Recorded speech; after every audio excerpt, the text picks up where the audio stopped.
Bonjour tout le monde, c'est Isabelle le Five Coach. Je suis vraiment contente d'être avec vous aujourd'hui pour vous présenter les archétypes financiers. Alors, quand on parle de relation avec l'argent, c'est difficile d'avoir une image pour représenter notre relation avec l'argent. Et les archétypes financiers ont été créés dans cette idée-là de pouvoir se représenter vraiment à quoi ressemble notre relation avec l'argent et comment faire pour la transformer et pourquoi pas se rendre jusqu'à la liberté financière puisque c'est l'intention dans laquelle elles ont été créées. Donc, les archétypes financiers sont vraiment un outil de développement personnel, de développement professionnel. C'est très concret, c'est très pratico-pratique, ça vous permet de mieux vous connaître, ça vous permet de mieux comprendre votre relation avec l'argent, vos attitudes, vos comportements, vos peurs, vos habitudes avec l'argent. Et je vais vous les présenter un après l'autre. Donc, il y a 8 archétypes financiers. Il y en a 4 qui sont beaucoup plus relationnels. Moi, je trouve qu'ils baignent plus dans une énergie féminine, si je peux dire, parce qu'il va y avoir autant des hommes et des femmes qui vont avoir chacun des archétypes. Ça ne fait pas de différence. Et il y a 4 autres archétypes qui sont beaucoup plus axés sur les résultats, donc qui sont beaucoup plus dans une énergie masculine. Donc, pour les 8 archétypes, il y a des forces, il y a des talents, il y a des dons, mais également, il va y avoir des faiblesses, des défis et des pièges. Donc, les archétypes, là, c'est comme, oui, on les veut dans leur force, mais il y a aussi un envers de la médaille et on doit travailler avec ça aussi. Donc, pour ce qui est des 4 archétypes qui sont plutôt relationnels, on va retrouver le connecteur, le romantique, l'alchimiste et la célébrité. Et je vais vous les présenter à l'instant. Donc, le connecteur, on le voit beaucoup chez les femmes, chez les gens qui sont thérapeutes, coachs, les gens qui sont dans la relation d'aide, des soins énergétiques. Donc, c'est vraiment un archétype qui veut connecter. Beaucoup d'hommes vont l'avoir et vont être comment je pourrais dire, le roi du 5 à 7. OK, vous sortez d'un 5 à 7, tout le monde vous connaît, vous connaissez tout le monde, vous avez le connecteur. C'est l'archétype aussi qui a le plus souffert durant la pandémie parce que se retrouver derrière un écran extrêmement difficile pour le connecteur. Donc, il est social, il parle tout le temps, il peut même procrastiner au travail parce qu'il a mieux parler. Il va s'organiser pour s'accrocher les pieds. Okay? En allant aux toilettes, chercher un café, il va s'accrocher les pieds, il va parler à tout le monde. Mais c'est vraiment ce type-là. Le romantique, lui, c'est vraiment un créateur d'ambiance. C'est l'épicurien, c'est celui qui dit « je le mérite » et bien entendu, il le mérite tout le temps. Donc, j'ai bien travaillé, je le mérite, je mérite mon petit apéro ce soir, mais bon, l'apéro peut être à tous les jours finalement et finir 7 jours sur 7. C'est un archétype qui ne vit que dans le moment présent. Donc, pas de REER, pas d'assurance, il veut rien, okay? pas d'investissement, pas de placement. C'est vraiment particulier. Donc, il ne vit que pour le moment présent et pour le je le mérite. Donc, ça, c'est je le mérite, c'est vraiment son slogan. L'alchimiste, lui, c'est le magicien. Donc, lui, il est en connexion avec l'univers. Il passe des commandes et puis il reçoit ça sur un plateau d'argent. Tout le monde fait « Veux-tu même dire comment tu as fait? » Donc, c'est exemple, le père de famille qui cherche une gardienne puis qu'il y en a 3 disponibles. Ou vous êtes dans un stationnement et puis vous arrivez à un endroit où vous avez besoin d'un stationnement plutôt, puis il y en a 3 qui arrivent ou la personne s'en va juste au moment où vous arrivez. Ça, c'est typique de l'alchimiste. Donc, c'est quelqu'un qui veut améliorer le sort du monde. C'est quelqu'un qui a à cœur les gens, les hypersensibles font partie souvent de cette catégorie-là. Ils endossent des causes, les alchimistes. Beaucoup de causes.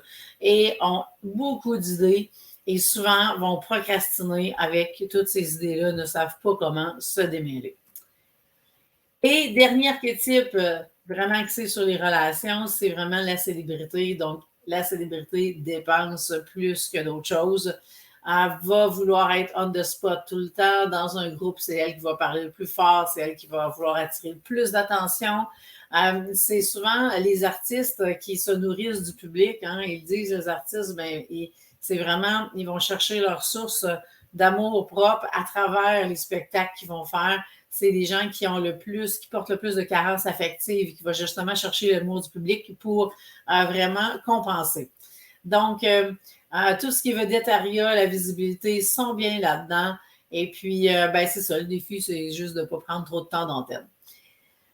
Donc, on vient de voir les 4 archétypes qui sont vraiment relationnels et on termine avec les 4 archétypes qui sont vraiment axés sur les résultats. Donc, on a le dirigeant, on a l'accumulateur, on a le nourricier et l'insoumis. Alors, on commence avec le dirigeant. Le dirigeant, c'est vraiment un archétype visionnaire, c'est le leader. Bon, dans son côté le plus négatif, ça serait un dictateur, mais dans son côté le plus positif, ça serait un leader inspirant. Il va être rassembleur, il a des très grandes visions, il veut créer de la valeur, il va avoir un impact partout où il passe. Son défi, c'est de ne pas être workaholic parce qu'il a tendance à travailler beaucoup trop fort. L'insoumis, c'est vraiment un artiste. Donc, c'est l'archétype qui va vouloir exprimer tous ses états d'âme via un médium, que ce soit la peinture, la sculpture, etc. Donc, vous avez une âme d'artiste quand vous êtes un insoumis. Vous pouvez être justement rebelle ou au contraire, vous pourriez être dans la soumission parce que c'est l'archétype qui a plus tendance à basculer dans la soumission. C'est l'archétype qui doit apprendre à équilibrer les risques avec la sécurité financière parce que un insoumis peut se lever un matin puis arriver au travail puis dire c'était ma dernière journée finie, aujourd'hui je tire la plug et mettre toute sa famille dans le trouble. Okay? C'est typique de l'insoumis. Mais l'insoumis va être extraordinaire pour trouver les petites failles dans le système puis user de créativité pour trouver des solutions que personne n'aurait pensé. L'accumulateur, c'est l'archétype le plus insécure des 8 archétypes. En même temps, c'est l'archétype qui a la plus grande connexion avec l'argent. Donc, lui, il aime l'argent, il en veut de l'argent. Si vous avez vu Séraphin Poudrier, ça fait partie des annales du Québec. Donc, Séraphin Poudrier est un accumulateur, mais en excès, donc qui peut vraiment se rendre malade avec ça et que l'argent devient une obsession. Donc, mieux vaut régler les insécurités avant de commencer à faire de l'argent parce que plus l'argent rentre, si les insécurités ne sont pas réglées, eh bien, plus l'argent va rentrer, plus les insécurités vont monter. Donc, ces gens-là se retrouvent pris au piège, OK? Donc, c'est un archétype qui va avoir la facilité à économiser, à couper dans les dépenses pour être capable, justement, de pouvoir avoir ce qu'il veut. Son défi, c'est de réussir à investir parce que d'emblée, il voit tout comme une dépense, donc ça fait en sorte qu'il peut stagner et justement ne pas mettre en place des stratégies qui vont lui permettre d'avancer plus rapidement dans la liberté financière. Et le petit dernier, c'est le nourricier. Le nourricier, on le voit beaucoup chez les femmes. C'est vraiment à l'époque de la nourrice qui allaitait tous les bébés du village. Ben, ça vient de là. Donc, c'est l'archétype qui peut être une mère Teresa en excès. Donc, toutes les femmes qui se sacrifient, ben, je dis femmes parce qu'on voit plus chez les femmes, malgré qu'il y a des hommes aussi qui l'ont.